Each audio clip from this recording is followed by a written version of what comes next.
Good day to all my friends, subscribers, and viewers. We have another listing. A total of 2.2 hectares. So this is 2.2 hectares.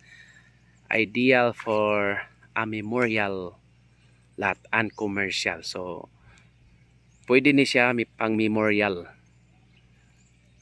So naman siya guys. Along National Highway ra ni. Din kini nga corner so good paingon dito guys. So tapad ra gyud nig minteryo beside of a cemetery. Sa pagterm ni cemetery. Pwede ka magnegosyo diri kandila bitaw during kuan kanang All Souls Day, All Saints Day. Nindot ni siya na location guys niya. Katong highway, along highway man ni siya guys. So pwede dito siya buhaton nga commercial. So mana siya nindot kayo siya guys, buhaton nga memorial development.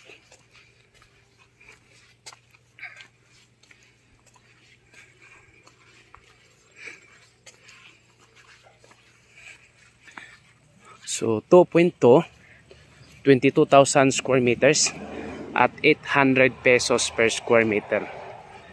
800 ang metro kwadrado.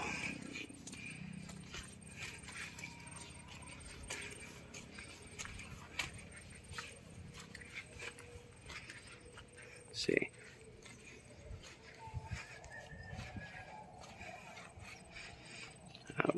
Dole, pwede pa ni buhat tong residential.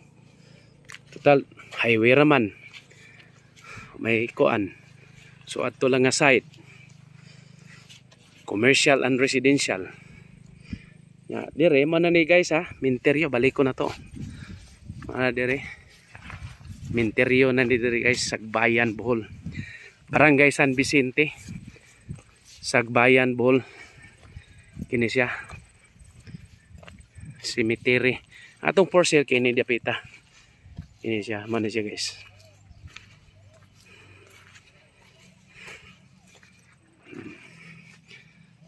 So na dere kini mana ni ang cemeteryo. Minteryo sa Sagbayan. Located there in Barangay San Vicente. So kini 2.2 paingon pa na dito sa unahan. So basin di po pwede ra po nig 1 hectare paliton. So kira po na kayo. Depende na lang sa sabot, no?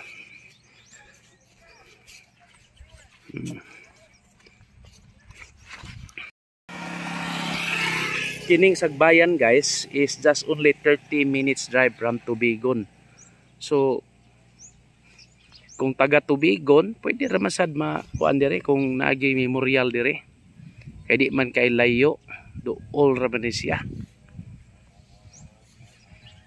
30 minutes, Clarin. Inabanga, pwede dire. Tagbilaran is 40 minutes drive man from Tagbilaran. So 2 hectares. Mana siya guys. Okay, thank you and God bless to all. Happy viewing.